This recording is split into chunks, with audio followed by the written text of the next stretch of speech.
There were a lot of questions that Samsung had to answer at the recent Samsung Unpacked, and for the most part they did, and fans were greeted to a lot of comforting but also a lot of worrisome news about the upcoming phones. Naturally, the star of the entire presentation was the brand new Samsung Galaxy S22 lineup. They started off by showing off the brand new S22 and S22 Plus. They look fairly decent and they will come with a nice upgraded camera. And that's about all we know. They really didn't talk much about anything else other than the camera, and even then they just made some very vague promises, like better integration with camera-based social media apps like Snapchat, Instagram and TikTok. And that whole part of the presentation just felt like a desperate attempt to make this phone be as appealing as possible to the social media crowd, seeing how they even spend like a minute showing some girl do some TikTok dance or something.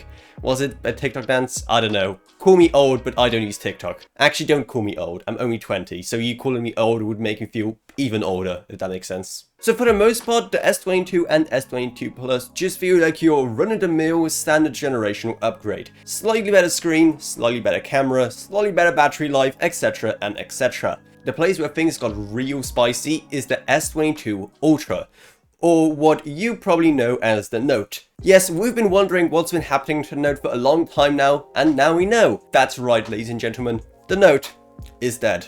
Goodbye.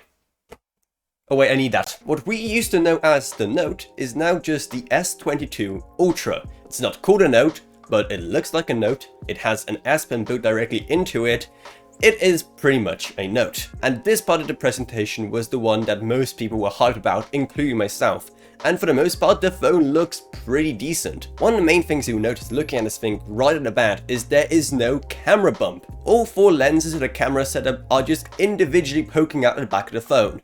Wait a second, 4 lenses? Yeah, that's right. This phone has 4 separate lenses, as the S22 Ultra boasts 2 telephoto lenses. So for all you fans of photography out there, this is going to be a dream phone. And like with the S22 base model, a lot of time was spent explaining exactly what makes this camera so good at photography, including brand new low light and nighttime features, better video stabilization, plus support for RAW photos. That is going to be a pretty big game changer. But seeing how they're keeping the same 108 megapixel lens from the Note 20 Ultra, this probably won't be a huge leap forward for people who already have the Note 20 Ultra and want to take even better photos with the mobile phone. But I should be careful comparing this thing to the Note, because even though it is a Note, there are also some things that make it a downgrade compared to Note 20 Ultra, as instead it's more of an upgrade to the S22 base model instead. So for example, the base storage option for this S22 Ultra only has 8GB of RAM, down from 12 on a Note 20 Ultra, not to mention the fact that there's no micro SD slot as well. So for power users, those things alone could be a massive deal breaker.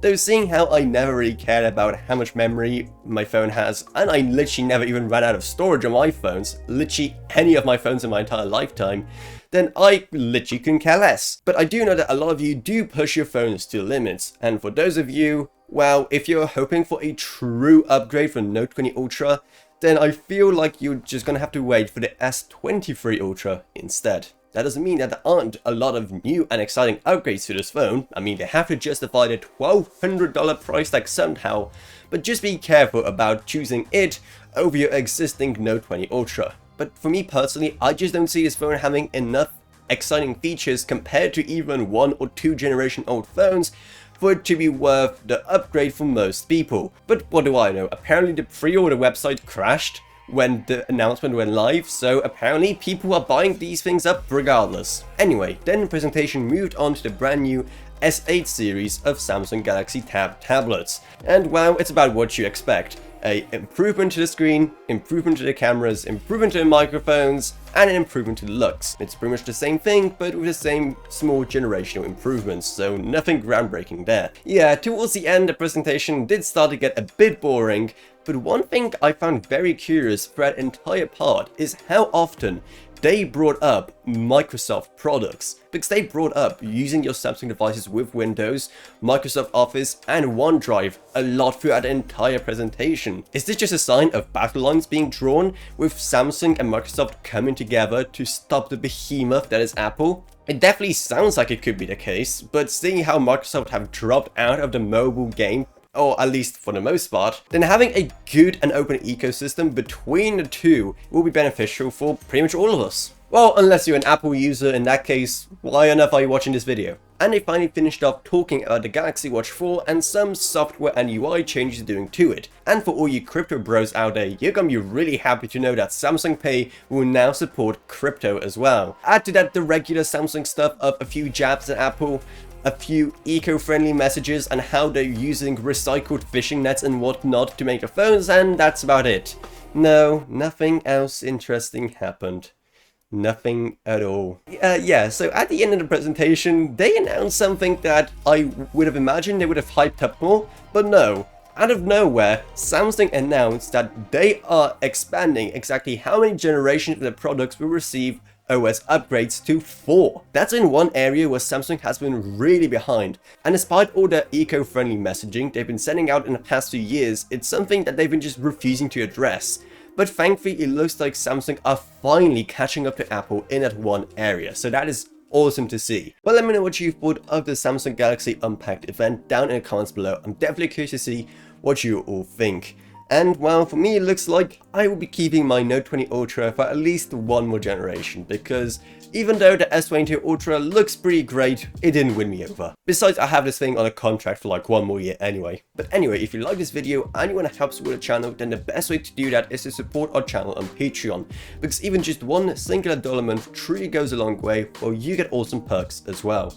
Plus, I'd also like to thank my existing patrons Gavin Burns, Ryan OKB, Meg Sumner, Shane Allcroft, Lance B, Common Gauge Clothing, and Jesse Herberman. Thank you guys so much. Support truly goes a long way. If you want to help support the channel in other ways, we also have our Amazon associate links. If you want to pick up some Samsung products, then go check them out. Plus, then there's also our merch store if you want to support the channel that way. Then there's also our Discord server if you want to talk to me or others at this or whatever else really. Plus, then there's our social media links as well. But anyway, that's about it, so I hope you enjoyed this video. If you did, remember to subscribe, like, whatever, and I'll see you all in whatever I make next. Goodbye, everyone. Goodbye.